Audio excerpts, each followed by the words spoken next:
Hello students. तो फिर कैसे हैं आप लोग। स्वागत है आपका हमारे यूट्यूब चैनल पे फिजिक्स बाय अविनाश सिंह। तो अभी तक मैं मैथ्स पढ़ा रहा था इस चैनल पे और नाम था इसका फिजिक्स बाय अविनाश सिंह। तो आज हम पहली बार फिजिक्स की वीडियो लेकर आए हैं इस चैनल पे।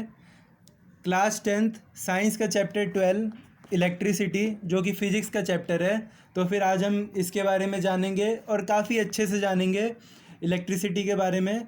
तो फिर फिज़िक्स के चैनल पे हम पहली बार फिज़िक्स पढ़ते हुए, तो आप सभी का मैं स्वागत करता हूँ। तो चलिए शुरू करते हैं पूरी एनर्जी के साथ में। चैप्टर 12 क्लास 10th की साइंस में इलेक्ट्रिसिटी।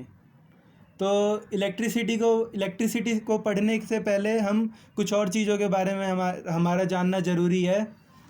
तो फिर हम देखते हैं, जैसे हमारी अर्थ है, अर्थ हमारी नेचर में दो टाइप के चार्जेस प्रेजेंट होते हैं, एक पॉजिटिव चार्ज और एक नेगेटिव चार्ज। सबसे पहले आप लोगों के दिमाग में आ रहा होगा कि ये चार्ज क्या होता है भैया।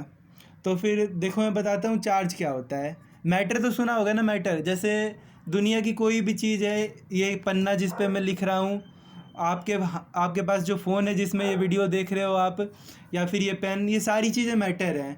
तो फिर चार्ज होता है, ये इंट्रिंसिक प्रॉपर्टी ऑफ मैटर होता है, यानी कि मैटर की सबसे छोटी प्रॉपर्टी। इसके ऊपर हम और रिसर्च नहीं कर सकते। आपने कहीं ना कहीं चार्ज इससे पहले भी सुना होगा, लेकिन इसकी डेफिनेशन नहीं पढ़ी होगी आप लोगों ने ज़रूर। तो चार्ज होता है इंट्रिंसिक प्रॉपर्टी ऑफ मैटर, सबसे छोटी प्रॉपर्टी। जैसे एटम के अंदर इलेक्ट्रॉन्स होते हैं, प्रोटॉन्स होते हैं, तो उनका भी कोई ना कोई चार्ज होता है। तो चार्ज सबसे छोटी प्रॉपर्टी है, इससे नीचे अभी आज तक हम नहीं गए। तो चार्ज आया कहाँ से। चार्ज एक ग्रीक वर्ड है जो कि 600 BC यानी कि before the birth of Christ, Greece में क्या कहते हैं, इस वर्ड का ओरिजिन हुआ। सबसे छोटी प्रॉपर्टी होती है ये मैटर की। और चार्ज का जो सिंबल होता है वो होता है हमारा क्यू। चार्ज को हम क्यू से डिनोट करते हैं, ठीक है। और चार्ज की एसआई यूनिट होती है हमारी कूलम्ब। चार्ज की एसआई यूनिट क्या होती है बच्चों, कूलम्ब।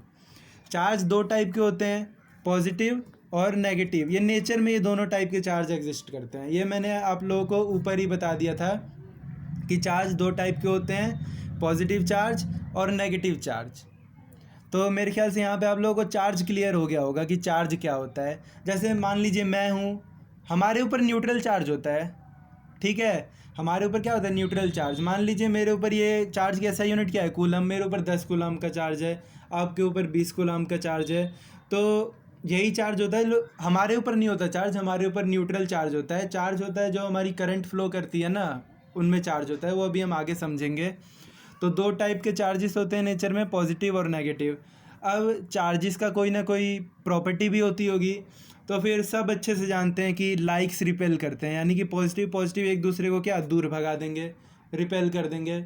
सब ने सुना होगा कि अपोजिट में ज़्यादा अट्रैक्शन होता है और पॉजिटिव में क्या कहते हैं, जो सेम होते हैं वो एक दूसरे को रिपेल करते हैं। तो वही नेगेटिव नेगेटिव भी एक दूसरे को क्या करेंगे, रिपेल कर देंगे। लेकिन अगर पॉजिटिव चार्ज और नेगेटिव चार्ज को एक साथ लाएंगे तो अट्रैक्ट कर लेंगे, नेगेटिव पॉजिटिव को एक साथ लाएंगे तो वो भी क्या करेंगे, अट्रैक्ट कर लेंगे। तो ये हुई चार्ज की कुछ प्रॉपर्टीज़। उम्मीद करता हूँ कि आप लोगों को चार्ज अभी तक समझ में आ गया होगा। इसी के साथ आगे बढ़ते हैं, इलेक्ट्रिसिटी के बारे में जानते हैं। चैप्टर का नाम इलेक्ट्रिसिटी है, लेकिन इलेक्ट्रिसिटी के बारे में जानने से पहले आप लोगों का चार्ज के बारे में जानना ज़्यादा ज़रूरी था, तभी आप लोग इलेक्ट्रिसिटी को जान पाओगे। सबसे पहले इलेक्ट्रिसिटी पढ़ते क्यों है, इसका रोल क्या है वो जानते हैं। तो इलेक्ट्रिसिटी बहुत इंपॉर्टेंट प्लेस, क्या कहते हैं, इलेक्ट्रिसिटी का बहुत इंपॉर्टेंट प्लेस है हमारी मॉडर्न सोसाइटी में। ये वर्ड मैंने NCERT से ही उठाया है। यानी कि इलेक्ट्रिसिटी हमारी लाइफ में बहुत इंपॉर्टेंट है अगर देखा जाए तो। इलेक्ट्रिसिटी क्या है, एक फॉर्म ऑफ एनर्जी है। जैसे हीट एनर्जी होती है, मैकेनिकल एनर्जी होती है, काइनेटिक एनर्जी होती है, पोटेंशियल एनर्जी होती है, वैसे ही क्या इलेक्ट्रिसिटी एक फॉर्म ऑफ एनर्जी है। और इलेक्ट्रिसिटी के यूजेस तो बहुत सारे हैं। आप लोग जो अभी फ़ोन चला रहे हो वो भी इलेक्ट्रिसिटी से ही चार्ज होता है। हमारे घरों में जो लाइट आती है, स्कूल में जो पंखे, जो भी चीज़ें चलती हैं, हॉस्पिटल्स में, लगभग हर जगह पे इलेक्ट्रिसिटी का बहुत ज़्यादा इस्तेमाल है। इसीलिए हम इस चैप्टर को पढ़ रहे हैं। बहुत ही इंपॉर्टेंट है इलेक्ट्रिसिटी हमारी लाइफ में। इलेक्ट्रिसिटी अब बनती कैसे, थोड़ा वो जानते हैं। विंड मिल से जनरेट हो सकती है इलेक्ट्रिसिटी, और हाइड्रो पावर प्लांट से भी जनरेट हो सकती है।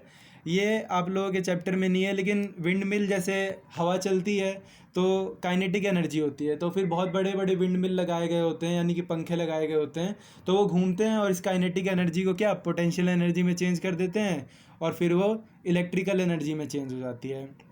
और हाइड्रो पावर प्लांट वही होता है कि क्या कहते हैं, जैसे डैम्स बनाए जाते हैं तो वहाँ पे नीचे फ़ैन की तरह ही क्या कहते हैं मोटर रखी रहती है, जिसके ऊपर पानी बहुत तेज़ फ्लो करते हुए आता है। पानी के पास क्या होती है, काइनेटिक एनर्जी होती है, और वो उस फ़ैन को घुमाता है, जिसकी वजह से हमारी इलेक्ट्रिकल एनर्जी बनती है।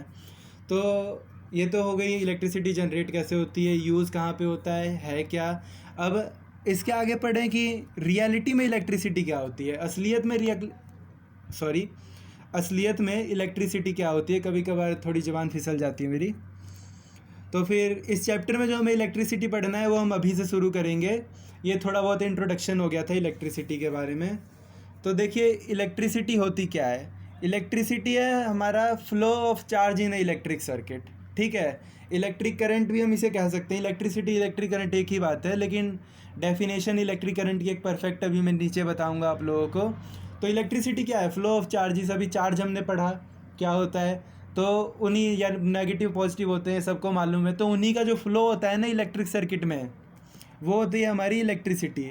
और जो वही होता है और हमारा करंट होता है। तो करंट का जो सिंबल होता है वो आई होता है। ये याद रखिएगा, लर्न करने वाली चीज़ है कि करंट का सिंबल क्या होता है, आई होता है। तो क्या है, it is the flow of charges in an electric circuit. तो इलेक्ट्रिक सर्किट को स्टडी करते हैं अभी हम, फिर थोड़ा और समझ में आएगा कि इलेक्ट्रिसिटी होती क्या है, किस टाइप के चार्ज फ्लो करते हैं, कैसे करंट बनता है, अभी बताता हूँ मैं। मान लीजिए ये एक इलेक्ट्रिक सर्किट है, यहाँ पे मैंने एक बैटरी लगा दी, ये वायर से कनेक्ट कर दिया मैंने इस बल्ब को, और इस वायर से कनेक्ट कर दिया मैंने एमीटर को, और फिर यहाँ पे मैंने क्या लगाया, एक स्विच लगाया। तो फिर ध्यान से देखिए, बैटरी में होते हैं हमारे दो चार्जेस, पॉजिटिव और नेगेटिव। ये बैटरी पोटेंशियल डिफरेंस क्रिएट करती है, जो कि अभी हम आगे पढ़ेंगे इसी चैप्टर में। तो देखिए होता क्या, और स्विच तो मालूम है, ऑन करोगे तो लाइट जल जाएगा, ये बल्ब ग्लो होने लगेगा, और अगर क्या कहते हैं बंद कर दोगे तो बल्ब ग्लो नहीं करेगा। तो इसमें हमने बिंदी लगा दी, बिंदी से सजाया है हमने इसको दुल्हन की तरह, तो फिर यानी कि ये स्विच ऑन है, ठीक है। तो देखिए होता क्या है, ये वायर है, ये जो भी है वायर है, ठीक है। तो जो इलेक्ट्रॉन्स होते हैं ना, ये बैटरी का है नेगेटिव टर्मिनल, ठीक है, ये नेगेटिव टर्मिनल है। जो इलेक्ट्रॉन्स होते हैं वो नेगेटिव टर्मिनल से फ्लो करते हैं, ठीक है, नेगेटिव टर्मिनल से फ्लो करते हैं इलेक्ट्रिसिटी में। लेकिन जो करंट होता है, जो हमारा करंट होता है, उसका जो फ्लो होता है इलेक्ट्रिक सर्किट में, वो जस्ट अपोजिट होता है किसके, इलेक्ट्रॉन के। इलेक्ट्रॉन नेगेटिव टर्मिनल से शुरू होंगे और करंट कहाँ से शुरू होगा हमारा, पॉजिटिव टर्मिनल से। तो करंट ऐसे फ्लो करेगा आई, ठीक है। करंट को यहाँ पे आई पे डिनोट किया, करंट फ्लो करेगा, बल्ब के पास पहुँचेगा तो बल्ब क्या करेगा, ग्लो करेगा। अब आप लोग सोच रहे होंगे कि और वैसे ही करंट का फ्लो चलता रहेगा जब तक क्या बैटरी की सेल की एनर्जी पूरी तरह से क्या ना हो जाए, ख़त्म ना हो जाए। अब आप लोग सोच रहे होंगे कि ये एमीटर क्यों लगाया गया है। तो एमीटर दरअसल ये काम करता है कि करंट को मेज़र करता है कि हमारे पास कितना करंट है, ठीक है, कितना करंट इस सर्किट से जा रहा है। तो एमीटर की करंट मेज़र करने की कोई ना कोई यूनिट भी होती होगी, जो कि अभी हम आगे पढ़ेंगे, और ये की है। तो उम्मीद करता हूँ यहाँ पे आप लोगों को समझ में आया होगा। जैसे हर एक चीज़ में इलेक्ट्रॉन होते हैं, वायर में भी इलेक्ट्रॉन होता है। वायर एक कंडक्टर होता है ना, वायर क्या होता है हमारा, एक कंडक्टर होता है। तो कंडक्टर में इलेक्ट्रॉन होते हैं, तो इलेक्ट्रॉन जब फ्लो करते हैं तो क्या बनता है हमारा, करंट प्रोड्यूस होता है। क्या बनता है, करंट बनता है, ठीक है। कंडक्टर में इलेक्ट्रॉन के फ्लो की वजह से क्या बनता है, करंट। तो वही है, it is the flow of charges यानी कि कैसे चार्ज, इलेक्ट्रॉन का फ्लो, ठीक है। यहाँ पे इलेक्ट्रॉन भी लिख सकते हैं। तो मैंने बता दिया करंट बनता कैसे, इलेक्ट्रॉन और करंट दोनों की डायरेक्शन कैसी होती है, अपोजिट डायरेक्शन होती है। याद रखिएगा ये लोग अच्छे से। इलेक्ट्रॉन नेगेटिव टर्मिनल से शुरू होते हैं और करंट कहाँ से, पॉजिटिव टर्मिनल से। और एमीटर का जैसे मैंने यहाँ पे लिख रखा है टू मेज़र करंट, ये करंट को मेज़र करता है। और की का वही switch on off on off on off. आप लोग घर पे खेलते होंगे, मुझे पूरी तरह से उम्मीद है। अब इलेक्ट्रिक करंट की एक अच्छे से डेफिनेशन पढ़ते हैं। Electric current is the amount of charge flowing through a particular area of conductor per unit time, या फिर ये वायर भी कह सकते हैं। यानी कि क्या, कितना चार्ज, ये जो सर्किट है ना सर्किट, इसमें से एक सेकंड में, यानी कि पर यूनिट टाइम हम एक सेकंड मान के चलते हैं, वो SI यूनिट होती है क्या कहते हैं टाइम की। तो एक सेकंड में कितना चार्ज फ्लो कर रहा है, चार्ज यानी कि अभी इलेक्ट्रिसिटी क्या है, फ्लो ऑफ चार्जेस ही तो है। तो यानी कि एक सेकंड में कितना चार्ज फ्लो कर रहा है, वो हमारा क्या हो गया, इलेक्ट्रिक करंट हो गया। और यहाँ पे पार्टिकुलर एरिया किस लिए लिखा गया है, देखिए वो बताता हूँ। मान लीजिए एक वायर है, वायर का कुछ ना कुछ तो एरिया होगा ना, सबको मालूम होता है वायर कुछ ना कुछ तो थिकनेस होगी वायर की, तो कुछ ना कुछ तो एरिया होगा वायर का, इसीलिए यहाँ पे लिखा गया है पार्टिकुलर एरिया। ठीक है, तो इलेक्ट्रिक करंट क्या होता है कि कितना चार्ज एक पार्टिकुलर एरिया से कंडक्टर के यानी कि वायर से, ठीक है, पर सेकंड में पास होता है। एक यानी कि पर यूनिट टाइम, यानी कि वही हम पर सेकंड लेके चलते हैं कि पर सेकंड में पास होता है। ठीक है, तो करंट का सिंबल मैंने आप लोगों को ऊपर भी बताया था, आई होता है। ठीक है, अब हम इसके नीचे आते हैं। इसके नीचे मैं इसी को क्या कहते हैं वो इसी को मैं बता देता हूँ। देखिए, आई मतलब current, current is the amount of flow of charge. ये चार्ज क्या है, ये क्यू क्या है, ये चार्ज है। ठीक है, कितना चार्ज फ्लो हुआ पर यूनिट टाइम में, पर यूनिट टाइम यानी कि वो पर सेकंड में कितना चार्ज फ्लो हुआ। तो टाइम को हम कहाँ पे ले आएंगे, नीचे। तो डेफिनेशन से यही हमारा फॉर्मूला भी जनरेट हो गया, या फिर कह सकते हैं कि फॉर्मूले से डेफिनेशन जनरेट होगी, आप लोग कुछ भी कहो। तो जो SI यूनिट होती है इलेक्ट्रिक करंट की, वो होती है हमारे पास एम्पियर। ठीक है, यानी कि अगर हम पूछे ना कि कितना चार्ज फ्लो कर रहा है, मतलब कितना करंट फ्लो कर रहा है, मान लीजिए 10 एम्पियर फ्लो कर रहा है, 20 एम्पियर फ्लो कर रहा है, ठीक है, 5 एम्पियर फ्लो कर रहा है। करंट को हम एम्पियर में मेज़र करते हैं, तो एम्पियर क्या होती है, करंट की SI यूनिट। वैसे ही चार्ज की SI यूनिट कूलम्ब होती है, वो हमने वहीं पे पढ़ लिया था। कूलम्ब की स्पेलिंग कई बार बहुत सारे लोग गलत कर देते हैं, मुझे जहाँ तक पता है, मैं कभी भी गलत नहीं करूँगा। एक तो बच्चे वैसे कहते हैं कैमरा क्वालिटी ख़राब हो जाती है, तो बिल्कुल भी गलत नहीं करूँगा मैं। ठीक है, उम्मीद करता हूँ कि यहाँ तक आप लोगों को समझ में आ चुका होगा कि SI unit of electric current जो होता है हमारा, वो होता है एम्पियर। अब आप लोगों को बता दूं कि यहाँ पे एक इलेक्ट्रॉन फ्लो करता है ना, ठीक है, तो इलेक्ट्रॉन के ऊपर भी तो कुछ ना कुछ चार्ज फ्लो होता है, इलेक्ट्रॉन के ऊपर भी तो कोई ना कोई चार्ज होता होगा, इलेक्ट्रॉन के ऊपर कोई ना कोई चार्ज तो होता ही होगा। तभी तो करंट की डेफिनेशन, तभी तो इलेक्ट्रिसिटी की डेफिनेशन है कि it is the flow of charges. ठीक है, तो एक इलेक्ट्रॉन के ऊपर पता है कितना चार्ज होता है, चार्ज ऑन एन इलेक्ट्रॉन होता है -1.6 इंटू 10⁻⁹ कूलम्ब। ये याद कर लीजिए, ये होता है हमारा चार्ज ऑन एन इलेक्ट्रॉन, ये हमारी याद करने वाली चीज़ है। ठीक है, इसे क्या कर लीजिए, याद कर लीजिए, ये होता है हमारा चार्ज ऑन एन इलेक्ट्रॉन। उम्मीद है कि आप लोगों को यहाँ तक समझ में आया होगा। I = Q/T कैसे आया, electric current is the amount of charge flowing through a particular area of conductor per unit time, यानी कि पर सेकेंड में। और इसकी SI यूनिट होती है एम्पियर। ये याद करने वाली चीज़ें हैं, याद कर लीजिएगा, नहीं तो फिर नतीजा बुरा हो सकता है आप लोगों के लिए। मैं कुछ नहीं कर सकता बुरा, वो आपके पेपर में हो सकता है। अब हम आगे जानेंगे कि 1 एम्पियर क्या होता है। जैसे उसकी SI यूनिट क्या है, एम्पियर है ना SI यूनिट, तो हम 1 एम्पियर की डेफिनेशन पढ़ेंगे। ये आप लोगों की NCERT में बताया गया है, तो मैं भी बता रहा हूँ आप लोगों को। 1 एम्पियर होता है फ्लो ऑफ 1 कूलम्ब चार्ज। जैसे क्या होता है, करंट होता है, क्या कहते हैं, कितना चार्ज कितने टाइम में पास हुआ। ठीक है, तो ये होता है फ्लो ऑफ 1 कूलम्ब चार्ज पर सेकेंड, यानी कि पर सेकेंड में अगर कह रहा है कि अगर एक सेकंड में 1 कूलम्ब चार्ज फ्लो करे एक कंडक्टर से, ठीक है, क्या 1 सेकंड में कितना चार्ज फ्लो करे एक कंडक्टर, वो सॉरी कंडक्टर, जबान फिसले जा रही है आजकल मेरी। तो यानी कि 1 सेकंड में कितना चार्ज फ्लो करे, 1 कूलम्ब चार्ज फ्लो करे, तो करंट कितना पैदा होगा, फिर हमारे पास करंट पैदा होगा हमारे पास 1 एम्पियर। ठीक है, अगर क्या कहते हैं हम हमारा 1 सेकंड में 1 कूलम्ब चार्ज फ्लो करे तो 1 एम्पियर करंट जनरेट होगा। ठीक है, तो एम्पियर एक बहुत बड़ी क्या कहते हैं यूनिट होती है अपने आप में, तो हम इसको स्मॉल यूनिट में भी तोड़ सकते हैं। मिली एम्पियर कहें तो ये छोटा m और ए लगा देंगे। ठीक है, ये = होता है हमारा 10⁻³ एम्पियर के। -3 एम्पियर यानी कि वही ये नीचे 1/1000। अगर ये आपने मैथ में पढ़ा ही होगा, ये ऊपर जाता है तो ये 10⁻³ हो जाएगा। ठीक है, और माइक्रो एम्पियर भी क्या कहते हैं एक यूनिट होती है। ये छोटी यूनिट्स होती हैं एम्पियर के मुकाबले। ये इसे यू बना देते हैं, थोड़ा यू की ये टांग खींच देते हैं हम लोग, जैसे आप लोग क्लास में एक दूसरे की टांग नहीं खींचते वैसे ही। तो ये म्यू ए लिख देते हैं, इसको म्यू बोलते हैं, म्यू। ठीक है, और इज इक्वल टू में 10⁻⁻6 एम्पियर होता है, और ये 1 में 1 के आगे 6 जीरो, तो वही 10 के ऊपर जाएगा तो 10⁻⁻ कितना हो जाएगा, -6 एम्पियर हो जाएगा। तो ये होती है, क्या कहते हैं, हमने कुछ बातें जानी करंट के बारे में। आगे हम दो प्यारा सा क्वेश्चन करेंगे, दो काफ़ी प्यारे से क्वेश्चन। एक प्यारा सा क्वेश्चन ये एनसीईआरटी में सीधे बताया गया है, मैं आप लोगों को क्वेश्चन के रूप में करवाता हूँ।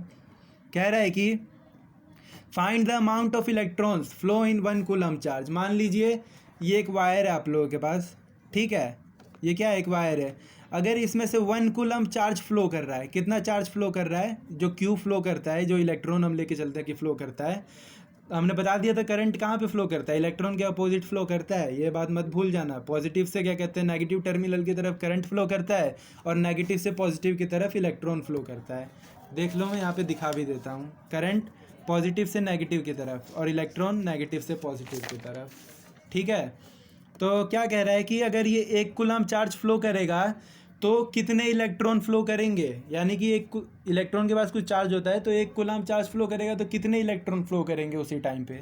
तो हमने अभी पीछे एक बात जानी थी, मैंने कहा था याद कर लेना कि एक इलेक्ट्रॉन पे कितना चार्ज होता है, एक इलेक्ट्रॉन पे चार्ज होता है -1.6 × 10⁻⁻⁻19 कूलम।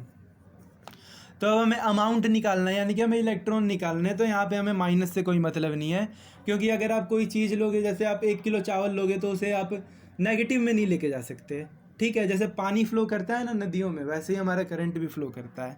तो आप उसे नेगेटिव में नहीं लेके जा सकते, किसी अमाउंट को हम नेगेटिव में नहीं ले सकते। ये मैथ में आप लोगों ने पढ़ा ही होगा, मैं फिजिक्स में भी बता रहा हूँ। तो 1 इलेक्ट्रॉन में मतलब सीधा सीधा मैं ये चार्ज लगा दूंगा 1.6 × 10⁻⁻19 कूलम।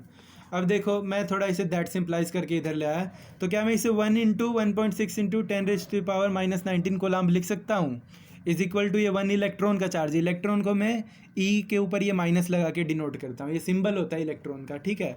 ये क्या होता है, सिंबल होता है, ये SYMB लिख दिया मैंने, सिंबल समझ जाइएगा आप लोग। तो ये सिंबल होता है हमारे पास 1 इलेक्ट्रॉन का, इसको मैं ऐसे लिख सकता हूँ, ये सबको ही जानता है। तो यहाँ पे 1 कूलम बचेगा, अब मैं इसको पूरा का पूरा इधर ले जाके डिवाइड में ले आऊँगा, ठीक है। तो ये 1/1.6 × 10⁻⁻19 इलेक्ट्रॉन हो गए। कितने, 1 कूलम में इतने इलेक्ट्रॉन हो गए, लेकिन इसको अब अच्छे से कैलकुलेट करेंगे, आगे बढ़ते हैं। तो ये 1/1.6 रहने दूँ मैं, और ये 10⁻⁻ जब ऊपर जाएगा तो ये पॉजिटिव हो जाता है, नीचे अगर नेगेटिव हो तो पॉजिटिव हो जाता है, ठीक है। नीचे नेगेटिव हो तो ऊपर जाके पॉजिटिव हो जाता है, अगर पॉजिटिव हो तो ऊपर जाके क्या हो जाता है, नेगेटिव। तो ये 10⁻19 हो गया, यानी कि 1 के आगे 19 जीरो। अब क्या करूँगा, मैं 1 जीरो कम कर दूंगा, 10⁻18 कर दूंगा, यहाँ पे मैं 10 लिख दूंगा, और नीचे 1.6। और जब आप 10 को 1.6 से डिवाइड करोगे तो आपका आएगा ये 6.25, ठीक है। और ये इंटू में है 10⁻18 इलेक्ट्रॉन्स, यानी कि हमारे 1 कूलम चार्ज में, 1 कूलम चार्ज जब फ्लो करता है तो कितने इलेक्ट्रॉन फ्लो करते हैं, इतने इलेक्ट्रॉन फ्लो करते हैं, कितने, 6.25 × 10⁻18 इलेक्ट्रॉन्स। बहुत ही बढ़िया से क्वेश्चन है ये। एनसीईआरटी में अगर आप खोल के देखोगे तो ये सीधा सीधा बताया गया है कि 6, इन्होंने क्या कहते हैं अप्रोक्स ले लिया है, उन्होंने कहा है कि 6 × 10⁻18 इलेक्ट्रॉन्स फ्लो करते हैं, उन्होंने सीधे सीधे कहा है एनसीईआरटी ने। और एनसीईआरटी जानते ही हो, अब जो बात कह देती है वो पत्थर की लकीर हो जाती है। एक और क्वेश्चन लेंगे हम, दूसरा क्वेश्चन पढ़िएगा, ये सेकंडों का भी क्वेश्चन नहीं है। कह रहा है कि अ करंट ऑफ, ओहो करंट बोल दिया मैंने, हरियाणवी लैंग्वेज में चला गया मैं।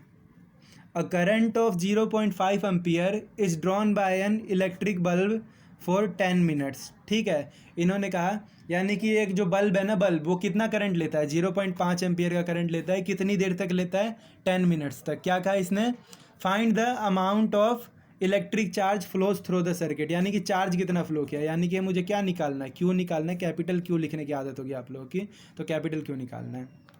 करंट कितना दे रखा है, 0.5 एम्पियर, टाइम कितना दे रखा है, 10 मिनट, और ये इसे मैं सेकंड में कन्वर्ट कर दूंगा क्योंकि टाइम की SI यूनिट होती है सेकंड, ठीक है। तो टाइम कितना दे रखा है मेरे पे, 600 सेकंड। अब अभी मैंने फॉर्मूला पढ़ा था, करंट क्या होता है, करंट होता है मेरा amount of charge flowing through a conductor per unit time.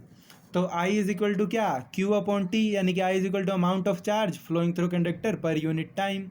तो यहाँ से Q को यहीं पे रहने दूंगा, T को यहाँ पे लाके मल्टीप्लाई कर दूंगा, Q is equal to IT। और मेरे को क्या निकालना था, मेरे को तो Q ही निकालना था ना।